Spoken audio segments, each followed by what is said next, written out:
Well, first of all, that you have to be wealthy to actually have a legacy you're passing down. What is wealthy? What's the level?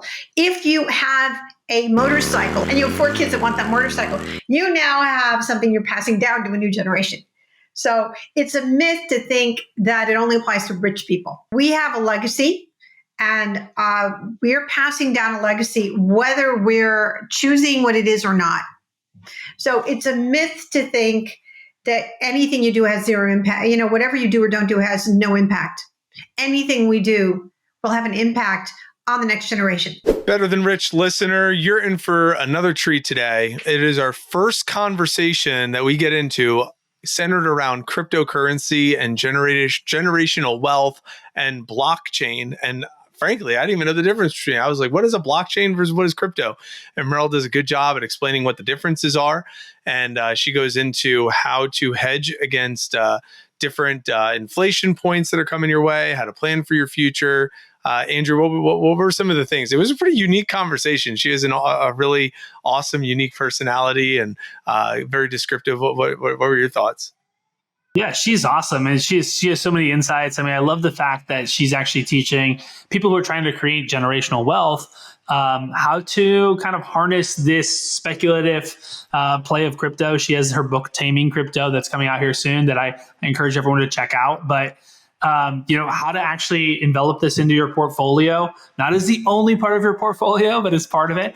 And also just how to demystify, right, the crypto world so that you aren't stuck missing an opportunity, right? But also you're not taking on a ton of risk. It's kind of like de-risking the situation. So I think you're really going to enjoy this, listener. If you're somebody who's trying to, create more wealth for yourself, for your family, for your future, this one's going to really help you out. So let's get on the show with Maryl.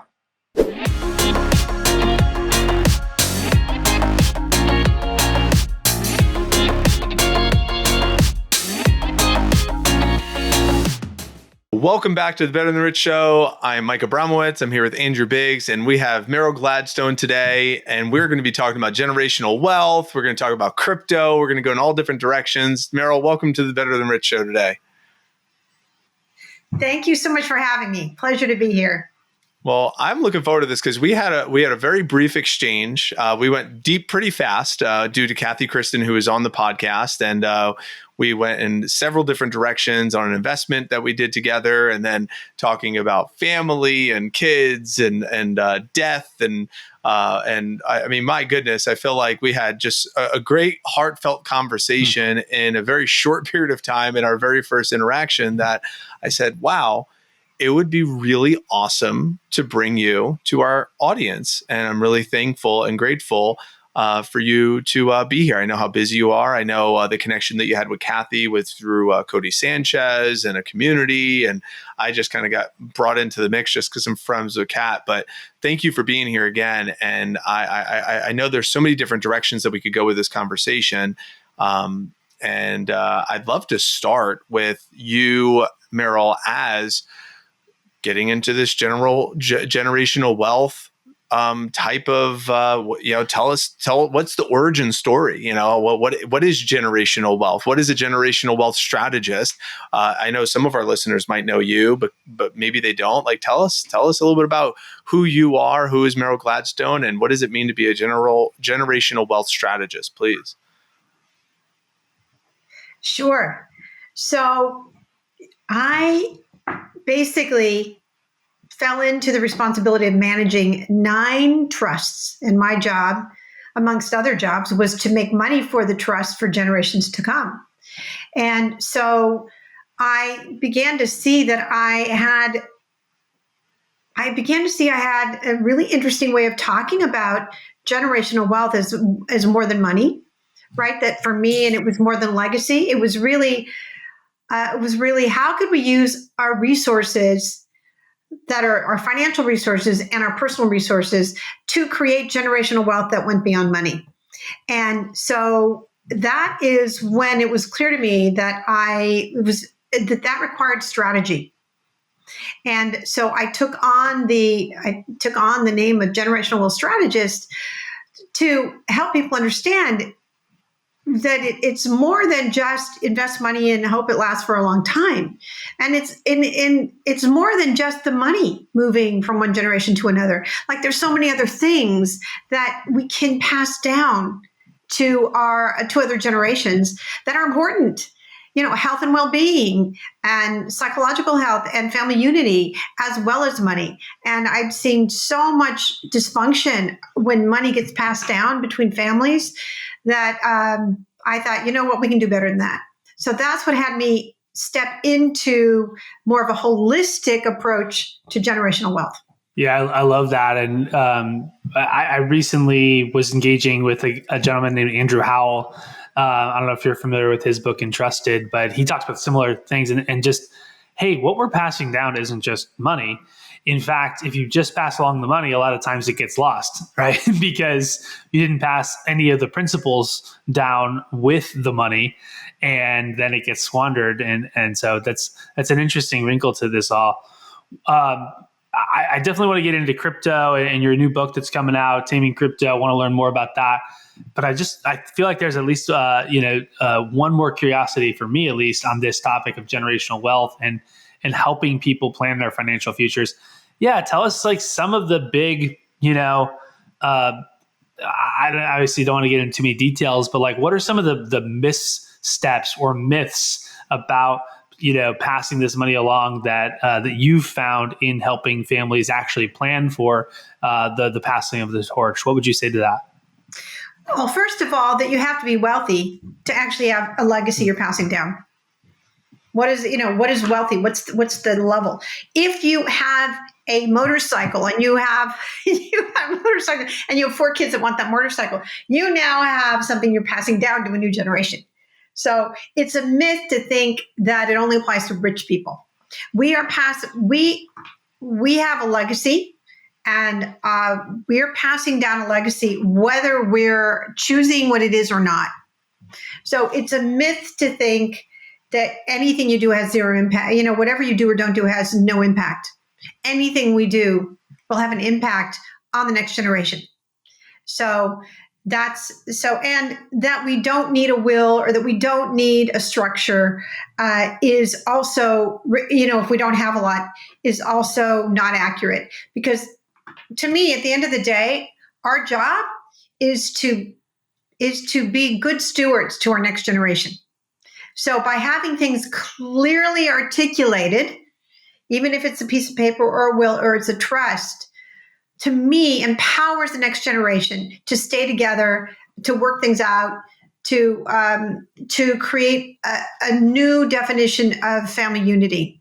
And if we don't do that, then we just leave it to normal human reactions that happen after people die. People are upset, they're hurt.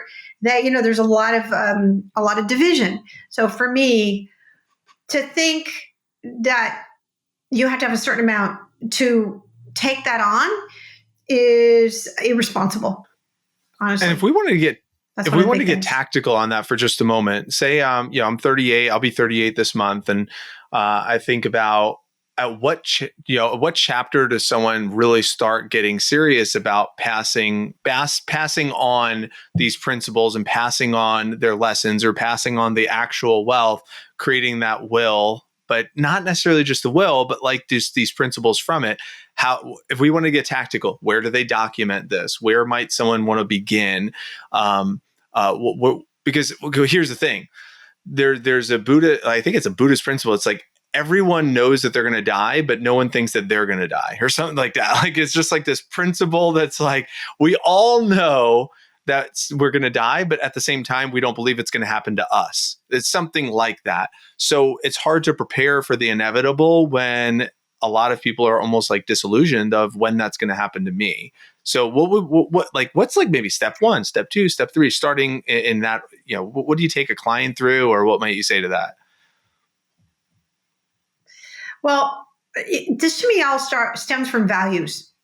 So if one of my core values is that I take care of the people that I love, then this could be started when we're very young. Like, what does it mean to be good to our family? What does it mean to take care of one another? And these conversations can happen from a very young age. A lot of people don't want to talk about things toward the end, but what if we what if we saw life as stages, right? The stages that we're in.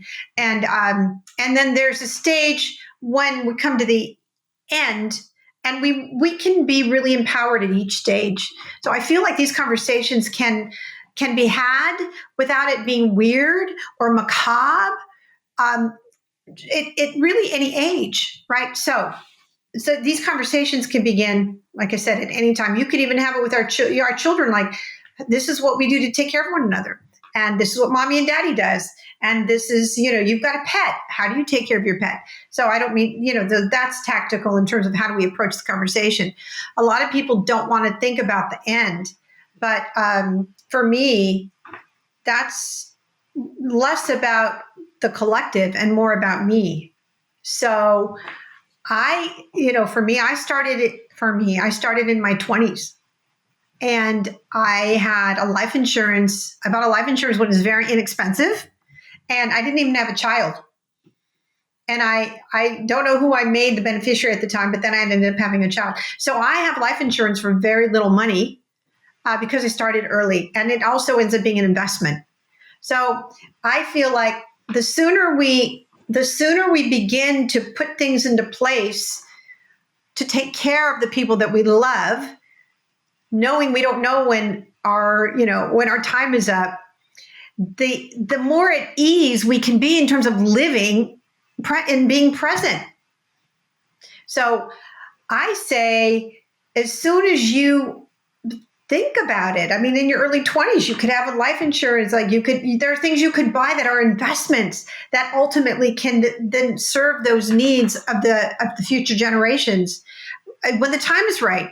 And if you never ever got married and had children, you might have a niece or nephew, or you might donate to the Cats of America, or Goodwill, or what have you. The point is, why avoid it? If you avoid it, you do more harm. In my world, you do more harm than good. And you lose out on all of those years where you can have these tools become assets that can be part of your investing and can be part of your estate value. So, if growing wealth is important, why would we rule out any tool that can help make that happen? And if it has dual purpose, as in if we die or someone dies, we've got disability, or we have insurance, or what have you, why would we not let each tool give us the maximum benefit for ourselves and our families? So I like to start early on. I like to start with a life insurance policy. I like to start with a policy that's an investable asset. And then I like the idea of educating our children at a very, very young age from a point of value, like what we value as a family, about abundance, about freedom, about empowering one another. Like, these conversations then can turn into, in service to that, we now have bought an apartment building, and here's how we're structured it. And these all become learning tools. Now, I've seen families where they don't talk about money. So you got these kids that are inheriting a bunch of money, and they are clueless what to do with it. They don't know who to trust. They don't trust anybody. They don't want to talk to anybody. They don't know what to ask. They're not educated. So to me, when they're 3, 4, or 5, we can begin to talk about values and how we can live a good life, and what that looks like, what that means from our hearts, from our spirituality, our religiosity, our faith, our finances. Like, to me, start young and then take action. Like you and I've talked about, take action. The younger, the better. Because here's the other thing. You start out young, you can make more mistakes and still be way ahead because you got 50 years for things to grow. So for me, the younger, the better. And you wait until you're 50 to buy insurance so you can get $50,000. Right. Okay. So now you're 50 or you're 60. Oh, now I'm going to think about insurance because I want to make sure my wife's okay. So they get 50 or 100 grand. What is this 65-year-old going to do with 50 or 100 grand who's going to live another 25 years? So to me, not to beat a dead horse, starting young, starting strategically, learning about it, learning about the the investment side of these tools, and bringing our family with us, and bringing financial literacy, make it part of the conversation, and make it like a family thing. To me, sooner the better. Yeah, yeah. And I mean, my wife's in the insurance space, and I hear her on the phone calls all the time. She's talking to somebody who's in their 50s, 60s, 70s. Sometimes they're, in their 80s, and she's asking them about their medical history. And it's like, oh gosh, let's pull out the, laundry list of prescription medications I'm on. And every single time they're bringing that up, I'm just like, oof, this person's either not going to get approved for the insurance at all, or they're going to be paying up through the roof for not very much money. So totally agree with that. That's huge. I guess just to like land the plane on this practical steps, it's like, okay, so make it a family affair, like start to have that conversation. You mentioned, an insurance investment early if possible. You mentioned a will. Is there like, if I don't have, $50 million and a trust and these sorts of things, but I just need to get a will today. Do you point people in a particular direction to get started with that? Like, do you just Google online, or what would you recommend someone do if they're listening right now and they're inspired to be like, you know what, I don't have a trust, but I want to take action on this. What would you say to them? Yeah, you know what? I would say go on, LegalZoom.com and just get a will. Get a will. Yeah. And if you consider yourself savvy, then I would set up a trust. I mean, I had a trust in my 20s. Do you have trusts? I don't. I mean, to be honest, I don't know much about it. I mean, I think I understand it conceptually, but no. So yeah, educate us. Like, walk us through the formation of that. Educate us, sure. The great thing about a trust is, in each state. Thank you for asking these questions. Yay! In each state, you can have a certain amount of money that you can like give to another person, but at a certain level, it has to go to court. It has to go to probate. So having a trust that you can pretty much dump your assets in, you can acknowledge, my home or my car or my stock account, and you don't even have to be that, you can be specific, you want to be, but even if you're not entirely specific, but you have it in there, you can avoid your family having to deal with going to probate. And probate's expensive. You never know what kind of an attorney you're going to get, and it can take a while. So it's just a waste of time. So a trust for $500 or whatever, which you can also get on LegalZoom, or you can get like a young trust attorney that's just starting out. Just a fundamental basic trust will save you a whole lot of time, on top of which, and you can list everything in there, and you'll have your will would be in there too. And then you also would identify if something happened to you, who would help you. If you, let's say you got hit by a car and you were at the hospital, who would be the one there to help make decisions on your behalf? So a trust allows for you to handle a lot of those life admin details that we don't think about because we don't want to. But listen, if you don't think about it, then you leave it to chance. So do you want, if there you are, and I'm making the point, you're in the hospital, you're not able to decide. Do you want people arguing over what you want and who's going to handle what? Do you want, because you're going to have a lot of people that love you, or do you want it be very clear? I would like my mother and father or my sister to be the driver to help make decisions and navigate on my behalf. Who do you want as your advocate?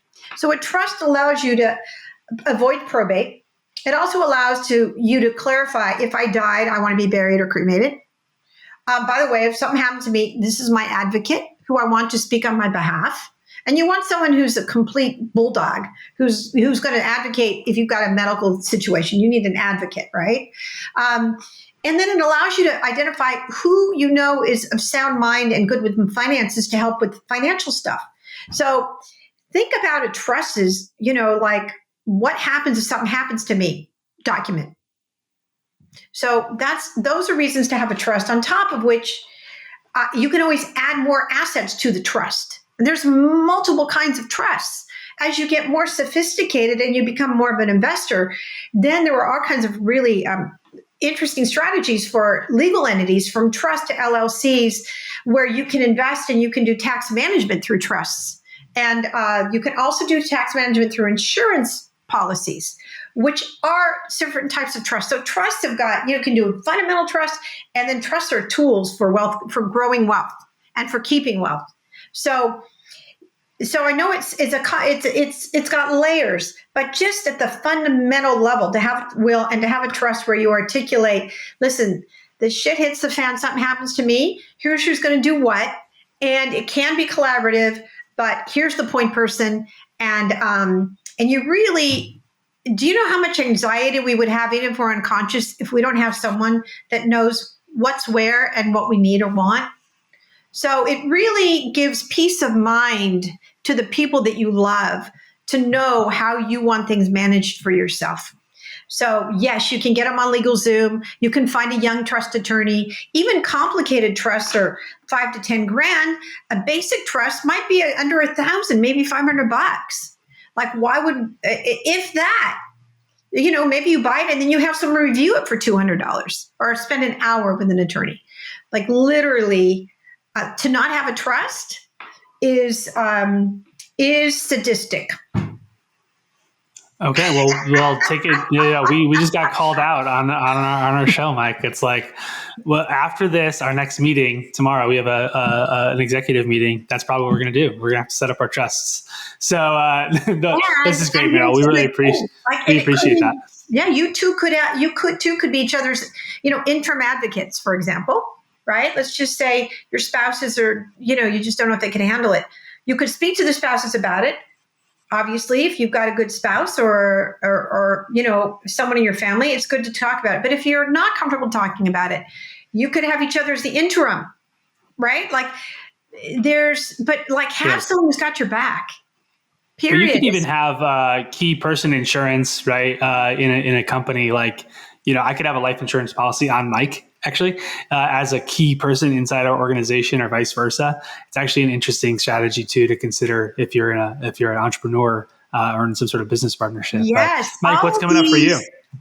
Well, go ahead. Or go ahead, Meryl. What do you want to say on that? Are you kidding me? The more people you have and get life insurance on, the more money you can make. These are investment tools, right? And they're a way to put monies aside that are outside of a taxable event. So on so many levels, these sorts of, ILIT trusts, these more interesting trusts when you have more money are so interesting. And, I love strategy. Think of it, generational wealth strategist. It's like a chess game. Like, if we play the chess game of having maximum generational wealth, both emotionally, in terms of our family and family unity, and financially, why would we not play that game? So these are all things that you move on the chessboard. Well, two things showed up for me. The first one is not making the decision is a decision. So if somebody's listening to this and they say, "Oh, I don't really want to make the decision of who's gonna, who's gonna get the motorcycle, who's gonna get the car, who's gonna get the house. I don't want to make that decision." But not making that decision is a decision.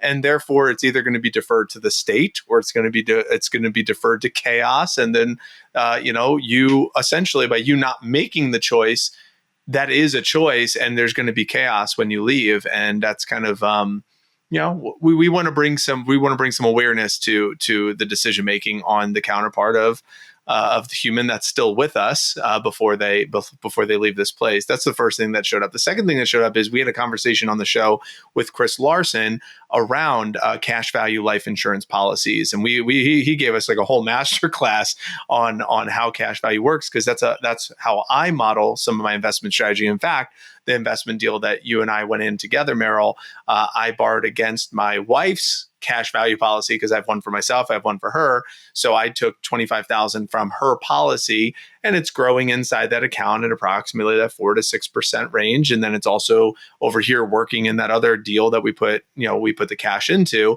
And then I just came into a lump of money, and I just reimbursed that loan that I took against myself, so that way I could just take that money out and put it into another deal, and it's still growing inside the policy. So besides that one, without getting, because we already have an episode on the cash value concept, if you want to speak to it, you could. I'd really love for you to just jam on any of the other vehicles that we should know about to kind of place that money? And then I would like to take that idea, everything that you're going to say there, and then we could start talking a little bit about blockchain and using that, just understanding that vehicle even more. So any of the vehicles outside of blockchain, and then we'll take that as a perfect transition into blockchain, if that's cool. Sure. Well, I do like, they've got, this is an insurance product, but there's these new products that are disability as well as life insurance policies. So I like, and the younger you do it, yes, it costs you money, but those are interesting. But what I like things that can grow tax-free, essentially.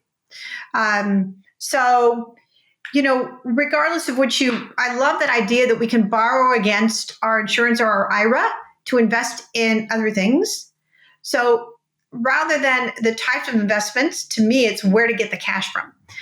As a trustee, I have a lot of assets that are all taxable. So I can make millions of dollars in an account and I'm paying taxes each year. And then there are some that are in the retirement side. So building up retirement, when you have a business, and creating those retirement accounts becomes a mountain of cash that you can use and you can leverage because you've already paid the taxes or it's tax deferred. And now you can leverage that to make other investments. So, real estate, commercial, just the typical investments. So I like that idea of leveraging money from other things. So, I've been talking to several billionaires that are teaching me about how they think about investing. And one of the things they talked about is how do you leverage your money? We talked about that. But whatever you invest in, do your best to not have your cash locked up for a long, long time. So it's interesting when you're looking at investments, how you can de-risk by making an investment, but by not having cash locked up. And this is my new frontier. I'm actually looking to see how one can go about doing that. I'm learning. But to me, with the way the economy is going or not going, we don't know. Whatever we invest in, if there's ways where we can invest, but not have the cash locked up for 5 or 10 years, that would be really interesting. Really. And I wish I had 3 or 4 different investments for that, aside from equities, right? Or cryptocurrencies. But, in the crypto space or the blockchain space, there are some new products that are coming out, securitized tokens and things.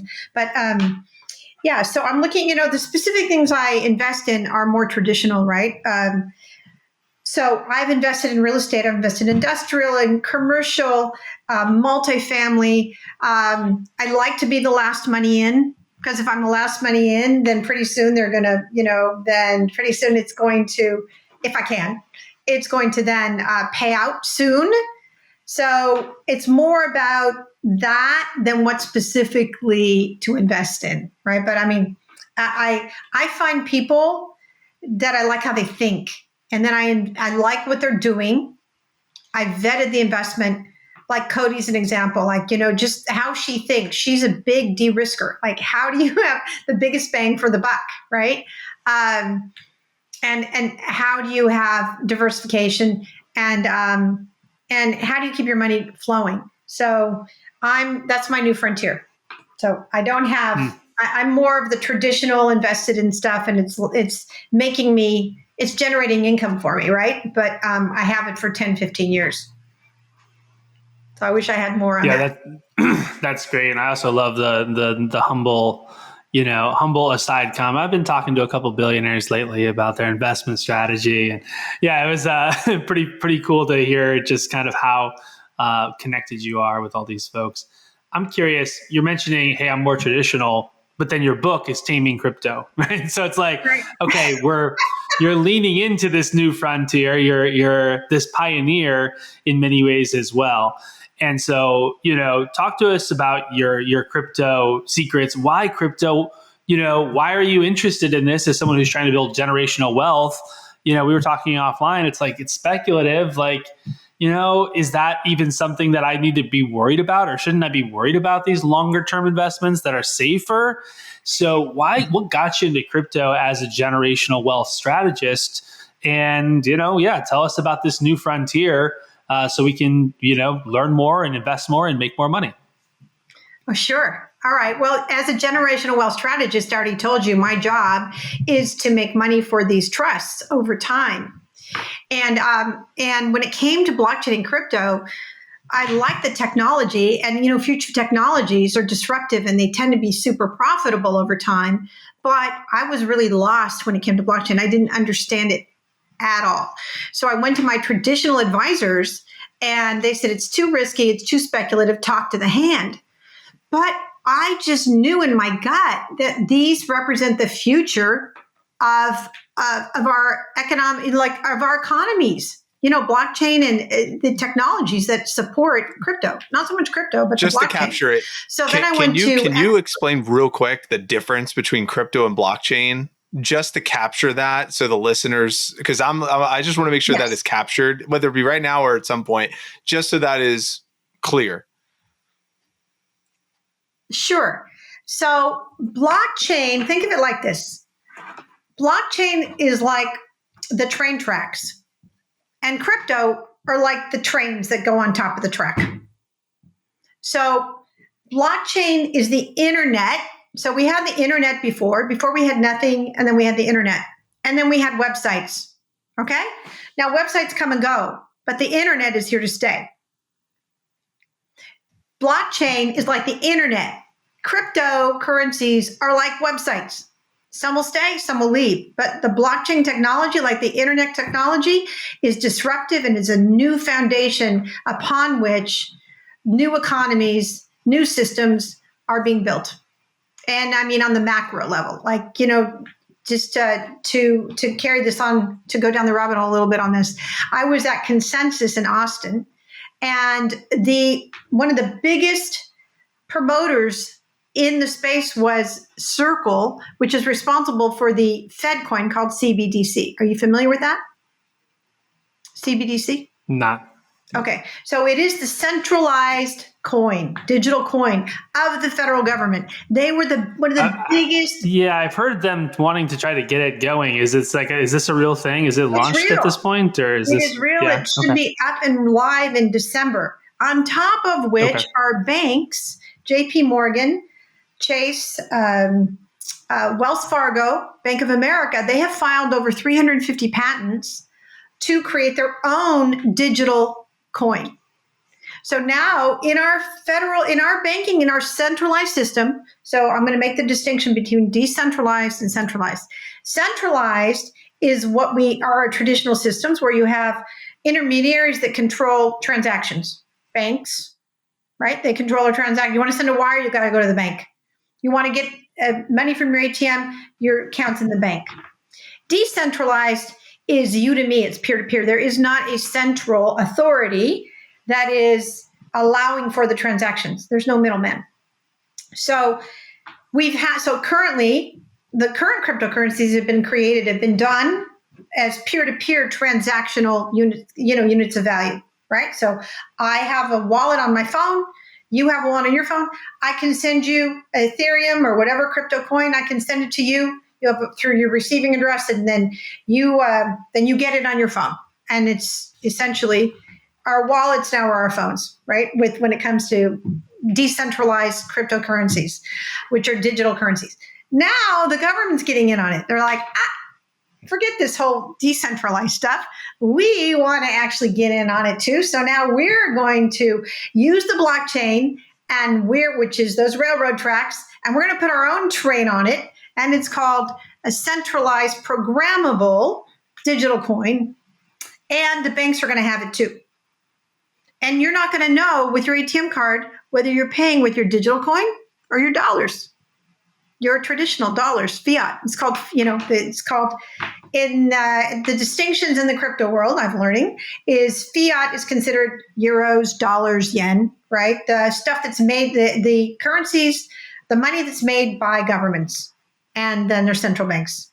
So there's fiat And then there's the digital, then there's cryptocurrencies, which you can take it and you can transfer it.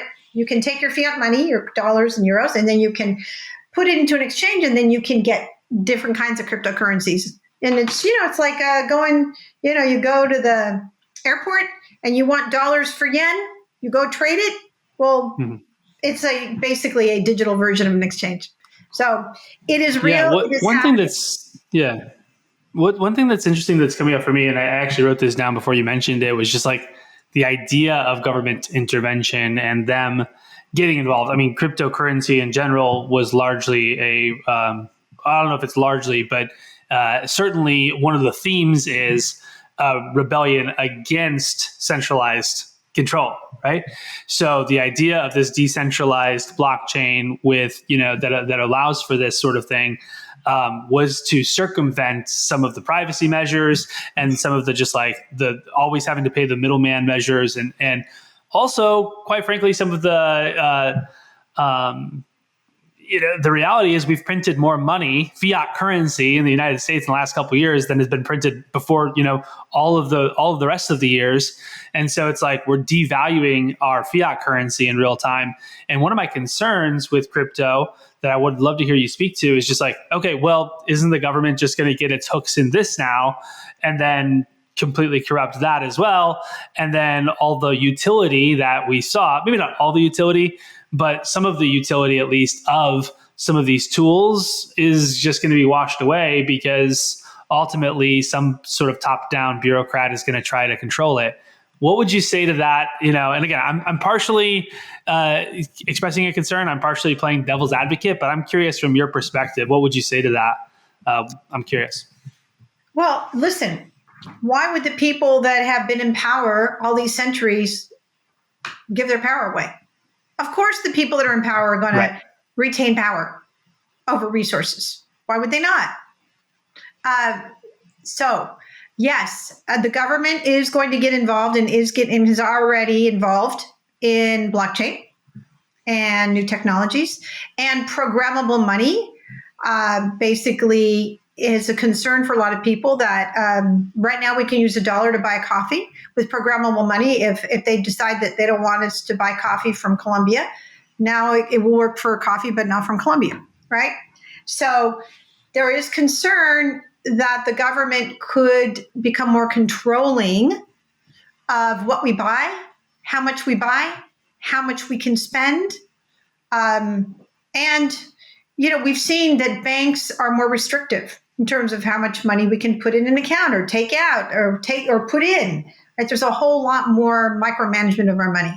So that's not going to go away. The thing is that what blockchain has allowed, what the blockchain technology has allowed for, is it allowed for people that are underbanked or unbanked to actually have access to money in a way they've never ever had in the history of all mankind. So governments, Saudi Arabia and India, they are sponsoring wallets. They're sponsoring apps inside of their new phones, the $10 phones, that allow for people to have what they call learn and earn. So you can go on an app, you can listen to a podcast, and then you earn a token. And then you can go to the store and you can trade the token. You can either go to a little kiosk where you can change it for the local money, or you can go to a store and you can trade it for a hairbrush or for food. So that is why I do not believe that decentralized blockchains or cryptocurrencies on the different decentralized blockchains are going to go away. But I do think we're going to have an integration of both systems. And I do not think that this power struggle will ever end. It's what immediately showed up for me, Meryl, when you said that is it's like, well, I have an idea, and I want my country or my community to think and believe the way I believe. So I'm going to incentivize them to learn this way of thinking I'm going to give poor people in this case, or people that could get the $10 phone in this case, you listen to this and learn this lesson, and you can then get a token that you can go buy something with.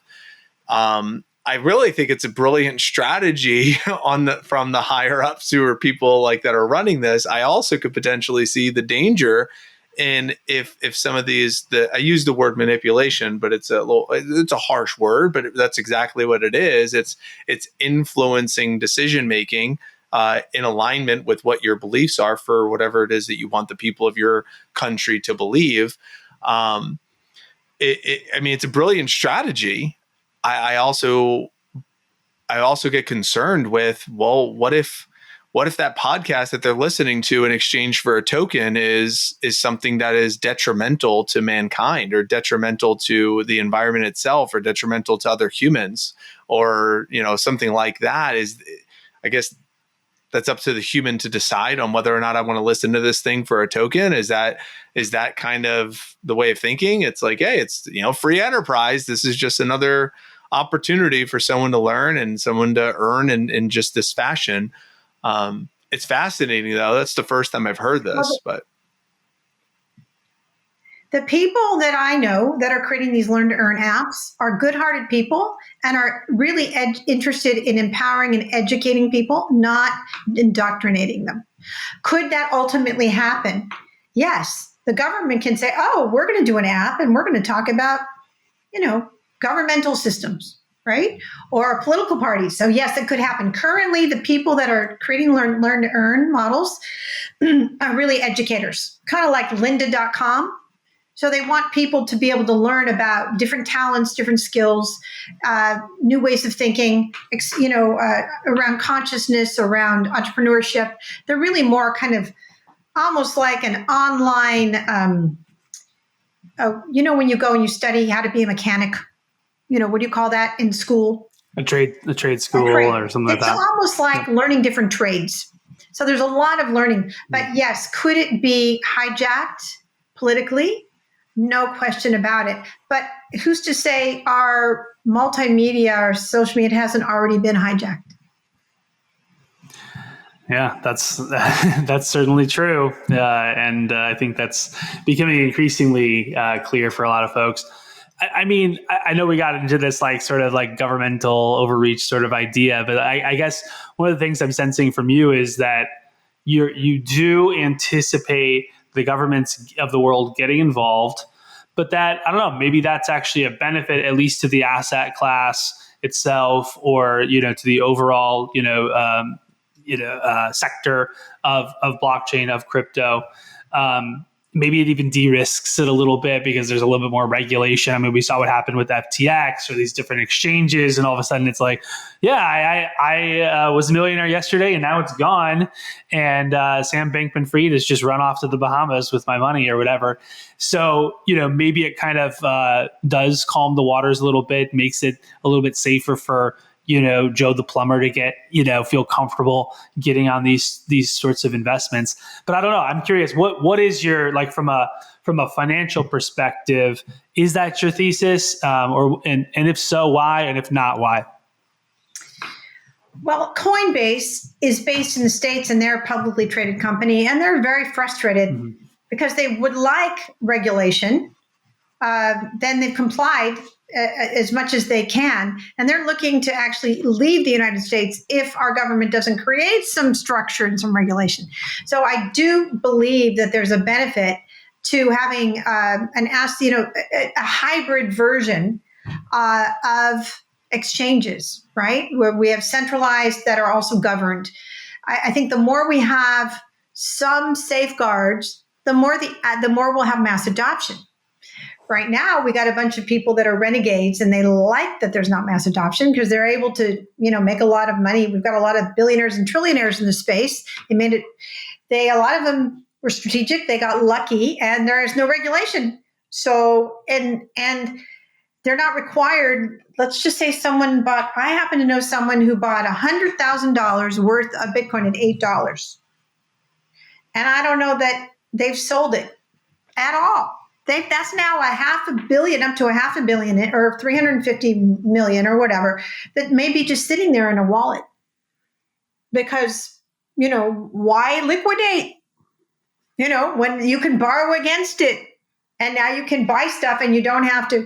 And there's a mountain of cash there's a way to aggregate amount of cash that it's not taxable because you haven't turned it into dollars, right? So I do believe there's a benefit. I also see why a lot of people aren't going to want it, especially the OGs. They call them original gangsters, the people that started at the beginning and have got a lot because they got in, they got lucky, they got in, and they understood it before anybody else. So I think we're going to have a hybrid, and I think we're going to. I think if we suppress decentralized cryptocurrencies and tokens, then if we suppress them in the United States, then those people that are young Americans are just going to go elsewhere. They're going to freaking leave. That's what I think is going to happen. They're going to raise their families in South America. They're going to go to where they've got these crypto-friendly countries. You know, Thailand's a crypto-friendly country. Puerto Rico's crypto-friendly. Do you know how many people have moved to Puerto Rico because it's 4% taxes? And they've made a lot of money in the blockchain space. So if we do not, I think we definitely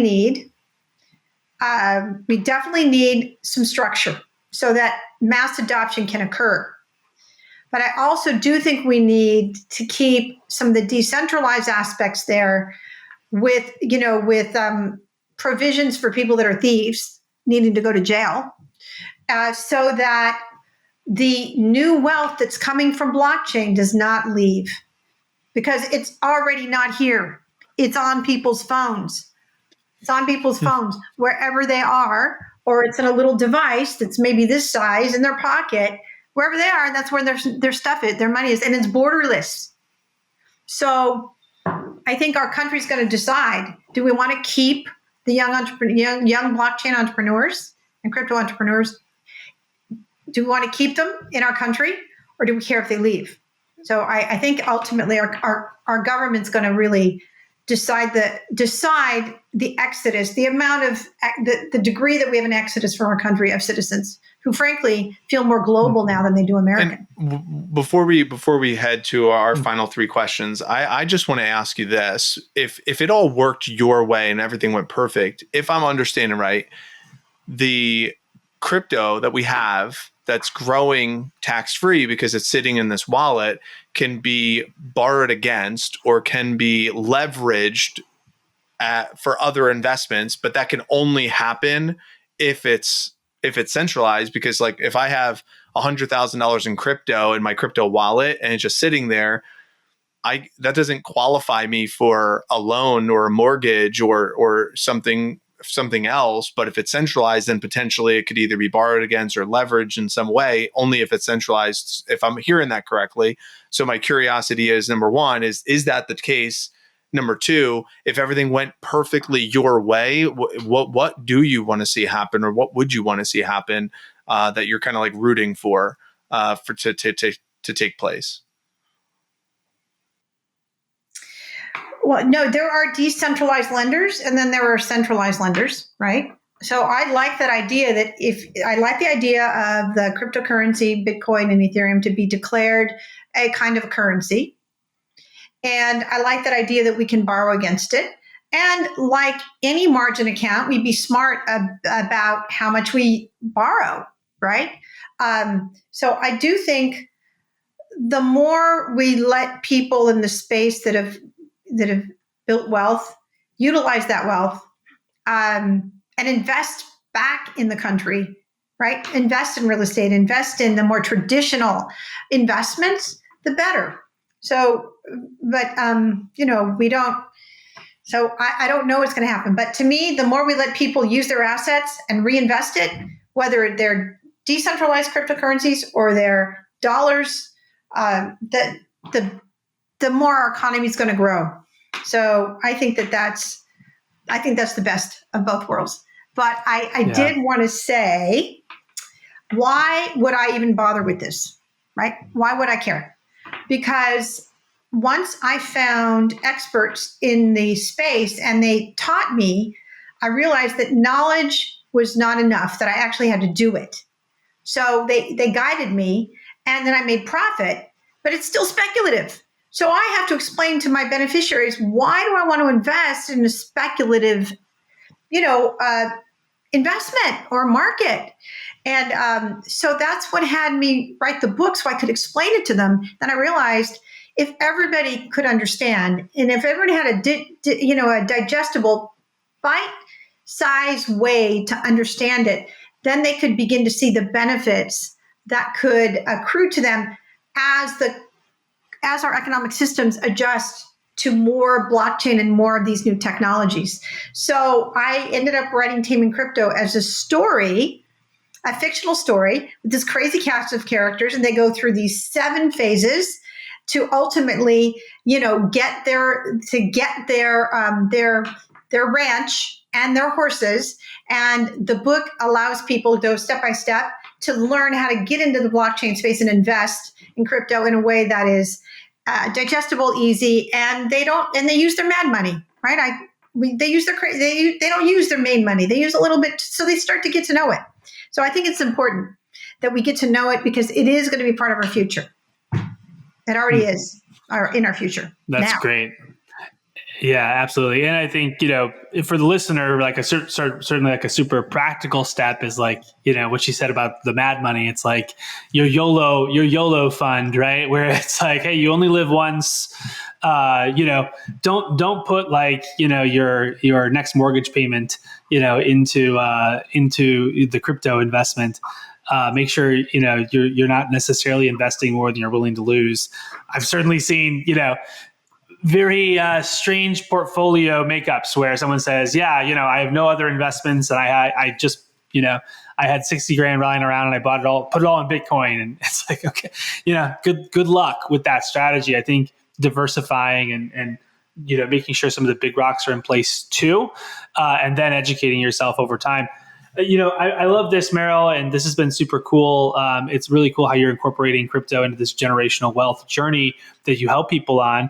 And also, I just love the modeling of you learning, right? You educating yourself and choosing to have a beginner's mind, because so many people, you start talking about, high tech and some of these things and their minds kind of shut off. And I feel like, sometimes that's what the experience is. Even for me, I'm like, yeah, that sounds interesting. I know there's this raving group of fanatics over here who are like pounding the table that this is the future, this is the future, this is the future. I trust a lot of those people. I am willing to proxy some of my sense making to them and say, okay, I think these people are onto something. I don't know exactly what they're up to or onto, but I trust that if there's enough intelligent people pounding the table for this is kind of true. But also, it's like a little bit of we're skeptical, right?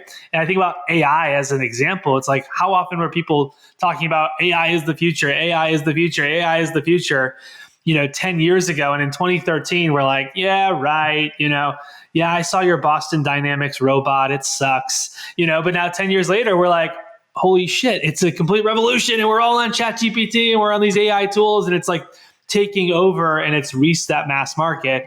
And I feel like crypto, I don't know, it has a certain inevitability feeling to it like that. I'm curious, what question didn't we ask you that you wished we had asked you? And the only reason we didn't ask is because we didn't know to ask it because we're not educated enough in this space. What's that question? I'd love to hear you ask that and then answer it before we head for our big 3 questions that we always ask our guests. What would you say to that? How do we tame ourselves?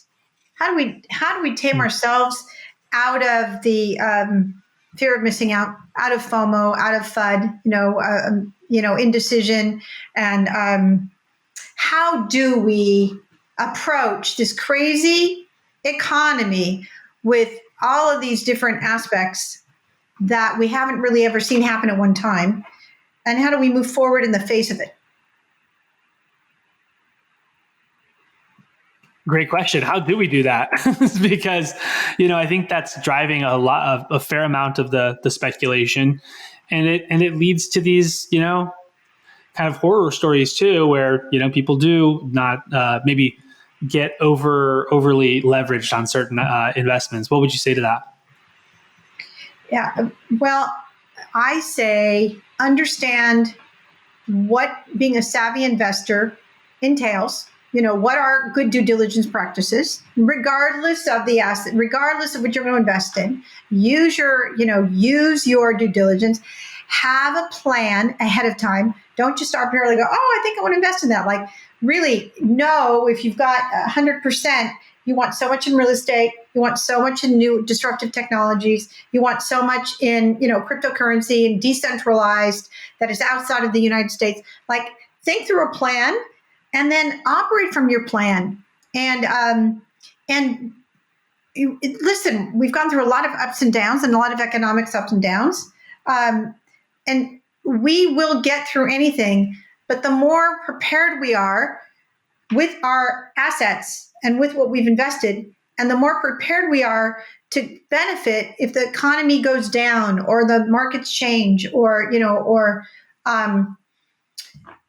bonds go up or go down, the more we're prepared and hedged and learning about how we can hedge, then whatever happens, we're going to be okay, and we can trust that we can pivot, right? Like, so staying nimble is another thing we need to do, which is staying modest and which is continually learning and making it a point to learn and study different, but study people who have excellence and have already, like Buffett, Charlie Munger, they have their point of view. I think they hate crypto, but they've got a lot of wisdom around how do we just stay the course and not react. How do we stay intentional, have a plan, execute the plan, and then be nimble if we have to modify it, but not overreact. And coming together, doing it together with people we trust and people we like how they think, having good thinkers around us, not people that are scared, not people that are fear mongers, not people that are anti this and anti that. No, people that are really know how to create opportunity when there's breakdowns. Oh, good, that industry broke down. Where's the new opportunity that we can invest in? So to me, that's how we have to look at it. Not be afraid. What about you? I will say I got into crypto probably last year, put in some money, made a little bit, moved a little bit into stable coin. I'm just kind of camping out a little bit right now. It's down a little, not crazy, but I absolutely love that you're bringing this into the space and bringing this to our listeners, because it is appropriate to be in the know, whether or not someone believes or doesn't believe or agrees or doesn't agree. It doesn't matter. It's just important to be knowledgeable, and then you could form your own opinion based on the wisdom around you. So I really appreciate all the work that you're doing, Maryl, and bringing that into people's lives. So we do ask every guest 3 questions. These are pretty short hitting questions. First, top of mind for you, and then we would love to hear after these questions how people could stay in touch with you. So the first question is, what do you think the world needs most today? Compassion, wisdom, and compassion. I think and I think that the harsh judgment and the division that we have isn't serving the collective. So wisdom and compassion. Thanks for that. I think definitely we resonate with that. Yeah, and modesty thank you. too. Modesty too. Yeah. How would you just follow up on that? How would you define modesty? Modesty is knowing what it is that you don't know and understanding, you may know what that is, but you don't know what this is. And then being willing to learn more about that, as opposed to pretending you know everything about everything. So you don't look stupid. Let go of worrying about looking stupid. And just, if you don't know something, learn. Well, I hope that I've modeled that slightly. I don't know about this or that, right? Okay. I was just going to say, I hope I've modeled that slightly on today's call, because some of these topics were definitely over my head. So I appreciate your perspective as I'm trying to educate myself more and more. I'm curious, what 1 to 3 books would you recommend everyone check out? Obviously, besides your own, but what 1 to 3 books do you think everyone should check out? Well, I love Warren Buffett. I forgot the name of the book, but I love the books that Warren Buffett writes. There's always Think and Grow Rich and stuff, but, I really like grounded, practical books that really give us how to think about things. I like books that teach us models for thinking. So, Gun Steel, there's the book Guns and Steel, and Art, I think it was. I'm sorry, my bookshelf is in my office, which is not here. Guns, Germs, and Steel, I think it Yeah, is. guns, germs, and steels. That really gives us a model for understanding, how humanity has evolved. And so I like that book. I like the books by Warren Buffett. I like models. There's, I like the books that teach us on models of thinking. And I read a lot of them. I don't have specifics that I can guide you to, but thinking models to me help us be nimble as we face potentially complete disruption of everything we know as we know it. Our economic system, AI, jobs, how anything is done. So learning new models of thinking to me is the way to stay ahead, if you will, and to stay out of anxiety and to bring that modesty, wisdom, and compassion to ourselves and to the world as we end up in a whole new frontier of all of it. I don't think anything's going to be the same. I don't think anything's going to be the same. So those are the types of books. I mean, MetaHuman by Deepak Chopra is pretty cool, right? Which is speaking to how humanity is being empowered by these phones, and now we're becoming, more machine/humans, right? So, and those are some of the types of books. Thank you for that, Maryl. Our third and final question for you is: what does it mean to you to be better than rich?